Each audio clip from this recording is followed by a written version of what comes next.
നമ്മുടെ ചാനലിൽ മാത്രമല്ല, നിങ്ങൾ ഏതൊരു വീഡിയോ കാണുമ്പോഴും ആ വീഡിയോയിലെ അവതാരകർ അവർക്ക് പറയേണ്ട കാര്യം, അവരുടെ മനസ്സിലെ ആശയം നിങ്ങളുമായിട്ട് സംവദിക്കുകയാണ് ചെയ്യുന്നത്, സംസാരിക്കുകയാണ് ചെയ്യുന്നത്. ഇപ്പോൾ ഈ ക്യാമറയ്ക്ക് മുമ്പിൽ നിന്ന് ഞാൻ ചെയ്യുന്നതോ ഇന്നത്തെ വീഡിയോയിൽ എനിക്ക് പറയാനുള്ള കാര്യം നിങ്ങളോട് ഞാൻ പറയുകയാണ്.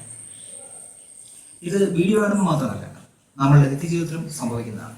നമ്മളുടെ വീട്ടിൽ, നമ്മുടെ കൂട്ടുകാരെ കാണുമ്പോൾ, അല്ലെങ്കിൽ നിങ്ങൾ ഒരാളെ കണ്ടുമുട്ടുമ്പോൾ, അവിടെയെല്ലാം നിങ്ങൾ പരസ്പരം നിങ്ങളുടെ മനസ്സിലുള്ള കാര്യങ്ങൾ സംവദിക്കുകയാണ്, പങ്കുവെക്കുകയാണ്, സംസാരിക്കുകയാണ് ചെയ്യുന്നത്.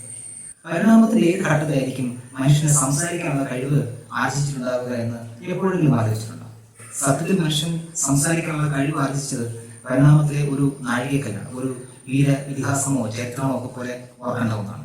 നമ്മുടെ മനസ്സിലുള്ള കാര്യങ്ങൾ പരസ്പരം സംവദിക്കാൻ, സംസാരിക്കാൻ ഉള്ള കഴിവ് ആർജിക്കാൻ അനേക ദശലക്ഷം വർഷങ്ങൾ എടുത്തു എന്നുള്ളതാണ് സത്യം. മനുഷ്യപൂർവികരെ പറ്റി നിങ്ങൾ ധാരാളം കേട്ടിട്ടുണ്ടാവും. ഇവരിൽ ആർക്കെല്ലാം സംസാരിക്കാനുള്ള കഴിവുണ്ടായിരുന്നു?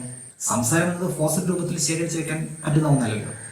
എന്നാൽ മനുഷ്യരുടെ പൂർവികരുടെയും അടുത്ത ബന്ധുക്കളുടെയും ഫോസിൽ പഠനത്തിൽ നിന്നും മനുഷ്യൻ എന്നു മുതലായിരിക്കാം, എങ്ങനെയായിരിക്കാം സംസാരിച്ചു തുടങ്ങിയത് എന്നതിന്റെ തെളിവുകൾ ലഭിച്ചിട്ടുണ്ട്. ഇതേപ്പറ്റിയാണ് നമ്മൾ ഇന്നത്തെ വീഡിയോ. നമസ്കാരം, ചെറുതലേഖനത്തിന്റെ പുതിയ വീഡിയോയിലേക്ക് എല്ലാവർക്കും സ്വാഗതം.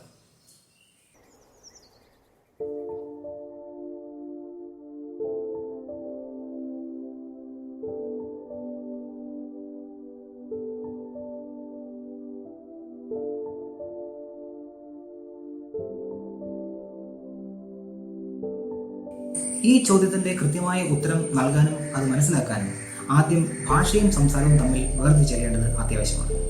ജീവികൾ തമ്മിൽ ആശയവിനിമയം നടത്താനുള്ള മാധ്യമങ്ങൾക്കാണ് ഭാഷ എന്ന് പറയുന്നത്. അഥവാ ആശയവിനിമയത്തിനുള്ള സൂചകങ്ങളുടെ ഒരു കൂട്ടമാണ് ഭാഷ. ഹോർമോണുകൾ, ശബ്ദം, വിദ്യുത് തരംഗങ്ങൾ, ആംഗ്യങ്ങൾ മുതലായവയെല്ലാം പല ജീവികൾ താന്താങ്ങളുടെ ഭാഷയായി ഉപയോഗിക്കുന്നു.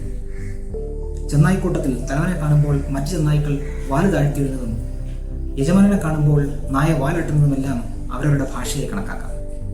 ചുരുക്കത്തിൽ ആശയപ്രകാശന ഉപാധിയാണ് ഭാഷ എന്ന സാരം. എന്നാൽ വാക്യഘടന, അതായത് സിൻടാക്സ് എന്നത് വാക്കുകളുടെ വ്യാകരണ പ്രകാരമുള്ള അടുക്കിവെക്കലാണ്. സങ്കീർണ ഘടനയൊന്നുമില്ലാത്ത അർത്ഥവത്തായ ഒറ്റ വാക്കായിരിക്കും അല്ലെങ്കിൽ ശബ്ദമായിരിക്കും ഏറ്റവും ലളിതമായ ഭാഷ. സംസാരവും ഭാഷയും ഒന്നാണെന്ന ധാരണ പലരിലും ഉണ്ടാവാം. എന്നാൽ അങ്ങനെയല്ല. ശബ്ദം കൊണ്ട് ഭാഷയെ പ്രകടിപ്പിക്കുന്നതാണ് അല്ലെങ്കിൽ ആവിഷ്കരിക്കുന്നതാണ് സംസാരം എന്ന് പറയുന്നത്. പല ശബ്ദങ്ങളെ ക്രമമായി വളരെ പെട്ടെന്ന് അടുക്കി വെച്ചുകൊണ്ട് വിവിധ ഭാവങ്ങളെ ആവിഷ്കരിക്കുന്നതാണ് സംസാരം എന്ന് പറയുന്നത്. സംസാരം എന്ന പ്രവൃത്തി നടക്കണമെങ്കിൽ ഒരു വോക്കൽ സിസ്റ്റം അത്യാവശ്യമാണ്. ഒട്ടുമിക്ക ജീവികളിലും അവരവരുടേതായ രീതിയിൽ ആശയവിനിമയം നടത്താറുണ്ടെങ്കിലും മനുഷ്യന്റെ കഴിവ് മറ്റുള്ളവരിൽ നിന്ന് വ്യത്യസ്തമാണ്. മനുഷ്യനെ മനുഷ്യനാക്കുന്ന പല പ്രത്യേകതകളിൽ ഒന്നാണ് ഇത്. നമ്മുടെ തൊണ്ടയിലുള്ള ഒരു പ്രത്യേക അസ്ഥിയുടെയും വോക്കൽ ട്രാക്റ്റിന്റെയും ഘടന, ചെവികളുടെ രൂപം എന്നിവയെല്ലാം ചേർന്ന് മനുഷ്യന് സംസാരിക്കാനുള്ള കഴിവ് എങ്ങനെ പരിണമിക്കപ്പെട്ടു എന്ന് പാലിയോ ആന്ത്രോപോളജിസ്റ്റുകൾ പഠന വിഷയമാക്കിയിട്ടുണ്ട്. ഈ കഥ തുടങ്ങുന്നത് ഏതാണ്ട് 400 മുതൽ 360 മില്യൺ വർഷം മുമ്പായിരിക്കണം. ഈ കാലഘട്ടത്തിലാണ് പ്രാചീന ടെട്രാപോഡുകൾ, അതായത് 4 കാലുള്ള ജീവികൾ, ജലജീവിതം ഉപേക്ഷിച്ച് കരയിൽ താമസിക്കാൻ തുടങ്ങിയത്. ഇതിന് സഹായകമായ രീതിയിൽ ശ്വാസകോശം, ചലിപ്പിക്കാവുന്ന നാവ് മുതലായവ ഇവയ്ക്ക് പരിണമിച്ചുണ്ടാവുകയും ചെയ്തിട്ടുണ്ട്. നാവിന്റെയും ശ്വാസകോശത്തിന്റെയും കൃത്യതയോടെയുള്ള നിയന്ത്രണത്തിൽ മാത്രമേ മനുഷ്യന്റെ സംസാരത്തിലുള്ള വ്യത്യസ്തങ്ങളായ ശബ്ദം പുറപ്പെടുവിക്കാൻ സാധിക്കൂ. നാവിന്റെ ചലനത്തിലൂടെയും ശ്വാസഗതിയിലൂടെയുമാണ് നമുക്ക് സംസാരിക്കാനാവുക എന്ന് അറിയാമല്ലോ. അല്ലെങ്കിൽ ഏകദേശം 6 മുതൽ 4 മില്യൺ വർഷം മുമ്പ് മനുഷ്യന്റെ അടുത്ത ബന്ധുവായ ചിമ്പാൻസിയും ബോണോബോയും ഉൾപ്പെടുന്ന ഹോമിനിനി എന്ന വംശാവലിയിൽ ആദിമ മനുഷ്യൻ ഉരുത്തിരിയാൻ തുടങ്ങിയപ്പോഴായിരിക്കാം സംസാരം അല്ലെങ്കിൽ സംസാരിക്കുക എന്ന പ്രത്യേകത ഉണ്ടായത് എന്നും അനുമാനിക്കപ്പെടുന്നുണ്ട്. വർഷങ്ങളുടെ പരിശീലനം കൊണ്ട് ചിമ്പാൻസികൾക്ക് മനുഷ്യനെ പോലെ സംസാരിക്കാനാവുമോ എന്ന ചോദ്യം പോലും പ്രസക്തമല്ല. ചിമ്പാൻസികൾ പോയിട്ട് ഹോമിനിനി എന്ന വിഭാഗത്തിലെ മനുഷ്യന്റെ വളരെ അടുത്ത ബന്ധുക്കൾ പോലും സംസാരിക്കാൻ കഴിവുണ്ടായിരുന്നു എന്ന് ഇതുവരെ തെളിവുകളില്ല. കാരണം ശബ്ദവും ഉച്ചാരണവും ഉണ്ടാക്കാൻ സഹായകമായ അസ്ഥിയുടെ ഏറ്റവും പഴക്കമുള്ള ഫോസിൽ 3.3 മില്യൺ വർഷം മുമ്പ് ജീവിച്ചിരുന്ന ആസ്ട്രലോപിറ്റക് അഫാറൻസിസ് എന്ന ജീവിയിൽ നിന്നും, അതായത് ജീവിയുടെ ഫോസിലിൽ നിന്നുമാണ് കണ്ടെടുത്തിട്ടുള്ളത്. ഈ അസ്ഥിയുടെ പേര് ഹയോയിഡ് എന്നാണ്. കീഴ്ത്താടിക്ക് ചുവട്ടിലായി കഴുത്തിലായിട്ടാണ് ഇതിന്റെ സ്ഥാനം. യു ആകൃതിയിലുള്ള ഈ അസ്ഥി മറ്റൊരു അസ്ഥിയുമായും ചേർന്നല്ല കാണപ്പെടുന്നത്, മറിച്ച് മസിലുകളും ലിഗമെന്റും കൊണ്ടാണ് യഥാസ്ഥാനത്ത് ഉറപ്പിക്കപ്പെട്ടിരിക്കുന്നത്. മനുഷ്യരിൽ നാവിന്റെ മസിലുകൾ ഈ അസ്ഥിയുമായിട്ടാണ് ബന്ധിച്ചിരിക്കുന്നത്. ഹയോയിഡ് എന്ന അസ്ഥി ചിമ്പാൻസികളിലും മറ്റ് ചില പ്രൈമേറ്റുകളിലും ഉണ്ട്. പക്ഷേ ഇവരിൽ ലാരിഞ്ചിയൽ എയർ സാക്ക് എന്ന അവയവം കൂടി ഈ അസ്ഥിയോട് ചേർന്ന് കാണപ്പെടുന്നുണ്ട്. വായുടെയും ശ്വാസനാളത്തിന്റെയും, അതായത് മൗത്തിന്റെയും ട്രാക്കിയയുടെയും ഇടയിലായി പോഡ് പോലെ കാവിറ്റി പോലെ കാണപ്പെടുന്ന ഒരു വായു ഉറയാണ് ലാരിഞ്ചൽ എയർ സാക്ക്. മനുഷ്യൻ ഒഴികെയുള്ള പ്രൈമേറ്റുകളിലും തിമിംഗലങ്ങൾ ഉൾപ്പെടെ മറ്റ് ചില സസ്തനികളിലും ഇത് കാണപ്പെടുന്നുണ്ട്. ലാരിഞ്ചൽ എയർ സാക്കിന്റെ ആവശ്യകത എന്താണെന്ന് കൃത്യമായി പറയാൻ ഇതുവരെയുള്ള പഠനത്തിൽ കഴിഞ്ഞിട്ടില്ല. എന്നാലും ഉച്ചത്തിലുള്ള ശബ്ദം ഉണ്ടാക്കാൻ പ്രൈമേറ്റുകളെ സഹായിക്കുന്നത് ലാരിഞ്ചൽ എയർ സാക്ക് ആണ് എന്ന് ശാസ്ത്രജ്ഞർ കരുതുന്നു. ആസ്ട്രലോപിത്തക്കിൽ നിന്ന് കിട്ടിയിട്ടുള്ള ഹയോയിഡ് അസ്ഥിയുടെ ഫോസിൽ മനുഷ്യനോടുള്ളതിനേക്കാൾ സാമ്യം ചിമ്പാൻസികളുടെ ഹയോയിഡ് അസ്ഥിയുമായിട്ടാണ്. എന്ന് വെച്ചാൽ ആസ്ട്രലോപിത്തക്കുകൾക്കും ലാരിഞ്ചൽ എയർ സാക്ക് ഉണ്ടായിരുന്നിരിക്കാം എന്നർത്ഥം. അതിനാൽ തന്നെ ഇവർക്ക് സംസാരിക്കാനുള്ള കഴിവുണ്ടായിരുന്നിരിക്കില്ല എന്ന് തന്നെയാണ് ശാസ്ത്രജ്ഞർ കരുതുന്നത്. ആസ്ട്രലോപിത്തക്കുകളുടെ ഫോസിലിൽ നിന്നും ഹയോയിഡ് അസ്ഥി കണ്ടെത്തിയിട്ടുള്ളത് ആകെ ഈ ഒരൊറ്റ തവണ മാത്രമാണ്. ഹയോയിഡ് എന്ന അസ്ഥി വളരെ ചെറുതും പെട്ടെന്ന് നശിക്കാനിടയുള്ളതിനാലും ഫോസിലുകളിൽ ഇവ കണ്ടെത്തുക പ്രയാസമാണ് താനും. 4 ലക്ഷം വർഷം മാത്രം പഴക്കമുള്ള മനുഷ്യ ഫോസിലിൽ നിന്നുമാണ് വീണ്ടും ഹയോയിഡ് അസ്ഥിയുടെ ഒരു ഫോസിൽ കണ്ടെടുക്കപ്പെടുന്നത്. അതായത് ആദ്യമായി ആസ്ട്രലോപിത്തക്കിൽ നിന്ന് കണ്ടെടുത്ത ഹയോയിഡ് ഫോസിലും രണ്ടാമത്തേത് തമ്മിൽ 3 മില്യൺ വർഷത്തിന്റെ വ്യത്യാസമുണ്ട് എന്ന് സാരം. പക്ഷേ ഈ സമയത്തിനിടയ്ക്ക് ആസ്ട്രലോപിത്തക്കുകൾ വംശനാശം സംഭവിക്കുകയും ഹോമോ എന്ന ജീനസ് ഉരുത്തിരിയുകയും ചെയ്തിരുന്നു. മാത്രമല്ല ഇവരിൽ പല പോപ്പുലേഷനുകളും ആഫ്രിക്ക വിട്ട് ഏഷ്യ, യൂറോപ്പ് തുടങ്ങിയ ഭൂഖണ്ഡങ്ങളിലേക്ക് വരികയും ചെയ്തിരുന്നു. വടക്കൻ സ്പെയിനിലെ ഒരു ഗുഹയിൽ നിന്നുമാണ് നമ്മൾ രണ്ടാമത് പറഞ്ഞ ഫോസിൽ കിട്ടുന്നത്. സിമ ഡി ലോസ് ഹ്യൂസോസ് എന്നാണ് ഈ സൈറ്റിന് കൊടുത്തിരിക്കുന്ന പേര്. പിറ്റ് ഓഫ് ബോൺസ്, അതായത് അസ്ഥികളുടെ കുഴി എന്നാണ് ഈ സ്പാനിഷ് വാക്കിന്റെ അർത്ഥം. മിക്കവാറും പൂർണ്ണമായ രീതിയിലുള്ള 1600 മനുഷ്യ ഫോസിലുകളാണ് ഇവിടെ നിന്നും കണ്ടെടുത്തിട്ടുള്ളത്. ഹോമോ ഹൈഡൽബർഗൻസിസ് എന്ന വിഭാഗത്തിൽപ്പെടുന്ന മനുഷ്യരുടെ ഫോസിലായിരുന്നു ഇവ.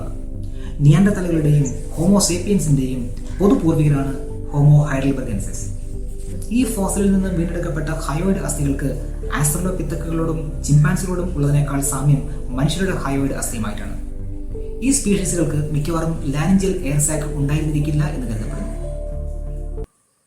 എന്നാൽ ഇതുകൊണ്ട് മാത്രം ഇവയ്ക്ക് നമ്മളെപ്പോലെ സംസാരിക്കാനുള്ള കഴിവുണ്ടായിരുന്നു എന്ന് കരുതാനാവില്ല. മറ്റ് ചില സമാനതകൾ കൂടി പരിശോധിച്ചെങ്കിൽ മാത്രമേ നമുക്കിതിനെക്കുറിച്ച് പൂർണ്ണമായ ചിത്രം ലഭിക്കുകയുള്ളൂ.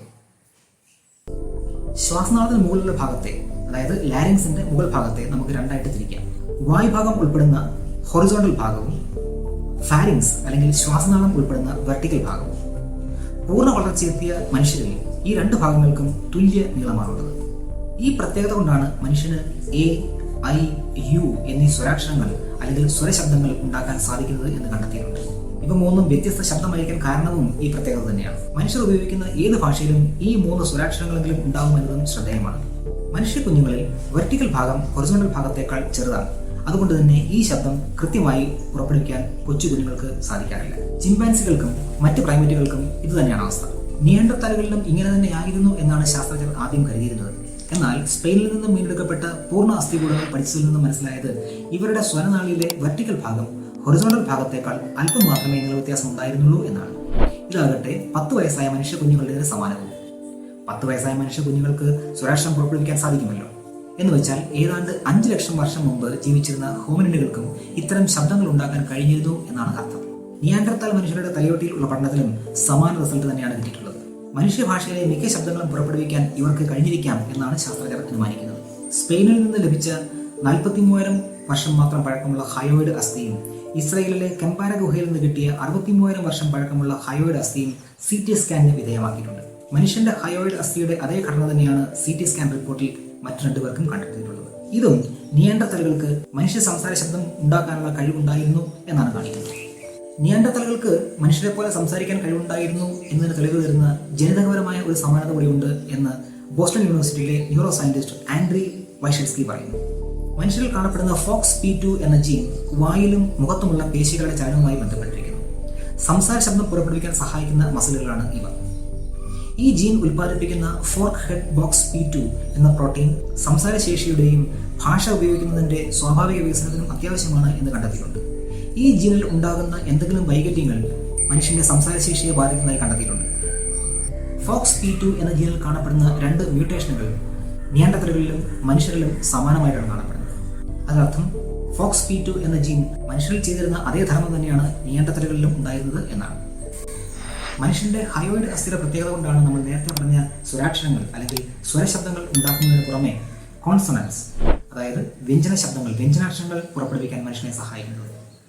ക, ഫ, ട, സ മുതലായ ശബ്ദങ്ങൾ ഉദാഹരണമാണ്. മനുഷ്യന്റെ ഭാഷയെ മറ്റ് ജീവികളിൽ നിന്ന് വ്യത്യസ്തമാക്കുന്നതും ഈ വ്യഞ്ജന സ്വരങ്ങളാണ് അല്ലെങ്കിൽ വ്യഞ്ജനാക്ഷരങ്ങളാണ്. ആധുനിക മനുഷ്യൻ നിയാൻഡർത്തലിൽ നിന്ന് വേർതിരിയും മുമ്പ് അവസാനത്തെ പൊതുപൂർവികന് സംസാരിക്കാനുള്ള കഴിവുണ്ടായിരുന്നിരിക്കാം എന്ന് തന്നെയാണ് ഈ തെളിവുകളെല്ലാം സൂചിപ്പിക്കുന്നത്. പക്ഷേ ഈ കാര്യങ്ങൾ ഉപയോഗിച്ചുകൊണ്ട് നിയാൻഡർത്തലുകൾക്ക് സംസാര ഭാഷ ഉണ്ടായിരുന്നോ എന്ന് തെളിയിക്കാനാവില്ല.